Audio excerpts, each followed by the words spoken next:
All right, hello everybody. This is Bronson's By Any Means Necessary Fantasy Football Talk for Tuesday, September 5th. It's week 5. We're going into week 5.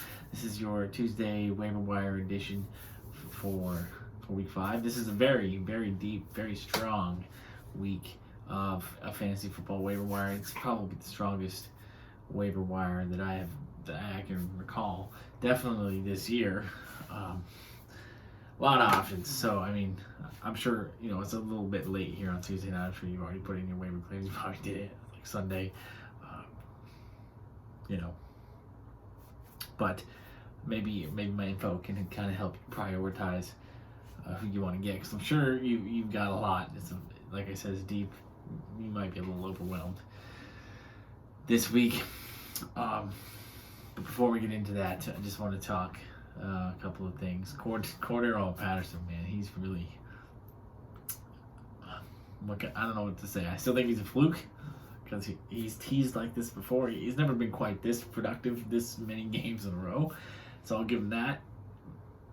But I still kind of believe that Mike Davis is going to be the running back to own in that Atlanta backfield.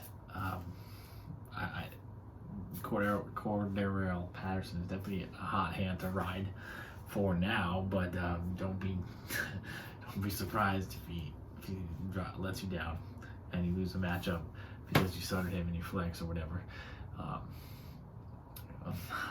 I remember there was the one year that Cordero Patterson was going as like a 5th round pick. He was a wide receiver too. I was really high on him that year because he was a Minnesota Viking. I was really high on him. He completely shit the bed. So, and he's teased like this when he was with the Bears last couple of years. He always teased with the Vikings. I remember when he was with the Patriots, he kind of teased fantasy owners. He's done this his whole career. I'm still not buying it, but if you have him, I completely understand why you're riding the hot hand. He's been pretty productive lately, and so those of you who know me know that I've never auto-picked in my life. I always make sure that I live draft. I'm very proud of that. I have slacked off at work.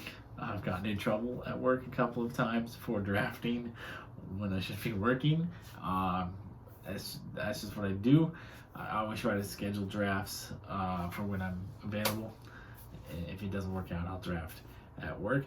But I did auto-pick one draft this year because I laid down to take a nap and I intended to get up in time for the draft and didn't set my alarm. So I slept through the draft, woke up just in time to miss the draft. I was very disappointed in myself, but I looked at my team.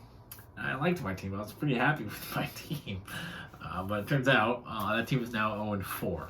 So this is why you never auto-pick, folks. Never ever auto-pick because you're gonna get screwed. My players aren't that bad. I got Josh Allen. I got DK Metcalf.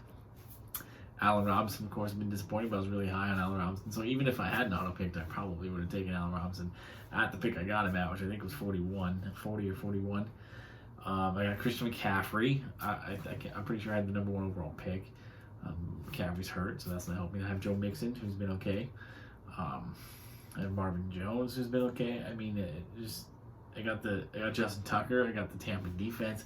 I mean, I got a good team. I just don't, for whatever reason, I'm not doing well in my matchups. My points for aren't terrible, so it's just unfavorable matchups. I'm gonna keep tinkering with it and hopefully get some wins. I have Leonard Fournette as well, who had a decent game yesterday. Because I had to play him as my flex in the last minute because of who did I have in there originally? Someone missed the game. Someone ended up being out yesterday. I don't remember. I don't remember. But yeah, I only lost by 2 points yesterday, so it's just really embarrassing because it's like a league of this sports group that I'm a part of, and I'm not the only 0-4 team. There's a team that's 0-4, and it's actually I'm still in 9th place out of 10. They're in 10th place because their team's bad. Their team's really bad, but my team it's having some miserable luck. Hopefully things will get better here in these next few weeks, but 0-4 is 0-4. Probably out of the playoffs already, which is disappointing. But yeah. Oh, I just went and watched Venom 2, even though I really didn't like the first one. But I'm a big Tom Hardy fan, and this one, the second one looked good. It was a little bit funny. There were some comedic parts, but overall, it's still just as lame as the first one. I don't know what it is about those movies. I'm just not into them. And they definitely set up a sequel for a third a series if they want to continue this pathetic attempt at movies. But I wasn't a big fan of it. So without further ado, we're 6 minutes in now. Let's get to the waivers. I got 16 waiver wire ads for you. Again, deep, a lot of options. You can't really go wrong with any of these guys. If you get these guys, you're probably going to be okay in week 5 or hopefully beyond. Quarterbacks, I got 3 for you. Obviously, Sam Darnold's going to be the number 1 quarterback. Waiver wire. He's looked really good with the Panthers. Some of us, like myself, got on the Sam Darnold bandwagon early. Got him before week 1 in one league, and then I got him before yesterday's game or before last week's game because I was really high. If you watched my videos, my spikes and yikes, you would know that I was really high on Sam Darnold last week, and he proved me right. It's good to get a win because it seems like I'm wrong most of the time when I'm filming here. So I got to toot my own horn. Was right on Sam Darnold. Darnold obviously going to be the number 1 quarterback. He had a good game. He's looked good. There's no reason he shouldn't be owned. Other quarterbacks to consider: Trey Lance, going to be a hot streaming option against the Cardinals defense. He looked really good in relief of Jimmy Garoppolo on Sunday. And Taylor Heineke, he just keeps coming out. He just keeps surprising us, putting up good fantasy numbers. Really just forcing the ball to Terry McLaurin, which is, there's worse players you could force the ball to, right? So Taylor Heineke definitely putting himself on the map as a decent QB2 in fantasy. Tight ends, got a couple guys for you. Obviously, Dawson Knox. I've been talking Dawson Knox up all season. He's now a top 5 tight end. He's looked incredible. If you're hurt, if you need a tight end, even if you don't need a tight end, you should be adding Dawson Knox. There's absolutely no reason to not have Dawson Knox on your roster. I pegged him for a breakout year. He's really having a breakout year so far. And also Dalton Schultz, still looking good for the Cowboys, still available in more than 50% of leagues. So you should get both of those guys. In most cases, if you get Knox and Schultz as 2 tight ends, you're probably gonna be pretty well set. So there's definitely guys who move on from, like Johnny Smith, Tyler Conklin, whatever. I think CJ Uzoma is going to be a hot waiver wire pickup this week too, but he's not on my He's not on my list of 16. I think that was a fluke, but he did look pretty amazing on Thursday. Maybe maybe Thursday's just his night. But I won't fault you for taking a chance on CJ Uzoma for the rest of the season after what he did on Thursday. Wide receivers, I got 6 for you, starting with Darnell Mooney. He's the number 1. He's looking like I still think Allen Robinson's the best wide receiver in Chicago, but Darnell Mooney is definitely putting himself on the map, showing that yes, even though the Chicago offense is pathetic, they can sustain 2 fantasy relevant wide receivers. It's just a matter of time for Allen Robinson. But Darnell Mooney so far looking like the better wide receiver. Next, going with Jameson Crowder. Finally played for the Jets last week. The Jets finally got a win. Jameson Crowder had a good game. Maybe that's no coincidence. Maybe Jameson Crowder is going to be a big part of that offense after all, even though they did kind of draft Elijah Moore, but Elijah Moore has not done a damn thing. So Jameson Crowder could be the guy in that offense, in that passing game. So definitely should get him back on our teams. Again, we kind of forgot about Jameson Crowder, kind of moved off Jameson Crowder.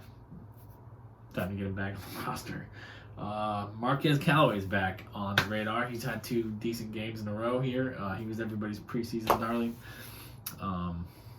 He kind of sucked week 1 and 2, but week 3 and 4 he's looked ownable. So maybe he needs to be back on our radar. AJ Green, a late career renaissance here in the desert. A resurrection of sorts in that high-powered, high-octane Cardinals offense with Kyler Murray throwing him the ball. There's worse guys you can take a chance on. And Kadarius Toney, as long as things will change if Sterling Shepard or Darius Slayton return for week 5. But if both of them are out, Kadarius Toney definitely, not only is he ownable, he's a great flex play for you as well. And Randall Cobb looks like Aaron Rodgers' new pet project. Like it was kind of Robert Tonyan last year. I think is going to be Randall Cobb this year. Aaron Rodgers is just kind of like a fuck around and find out kind of guy. So he's just like, I'm going to make Randall Cobb relevant this year. So I think that's what's going to happen to Randall Cobb. Though I don't trust him to start him, he's a guy for depth purposes to add.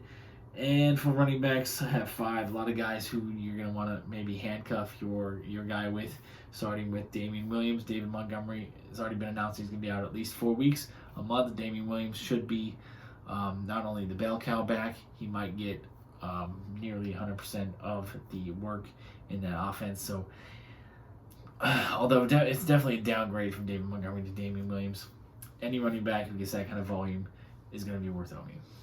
Whether he produces with that volume remains to be seen.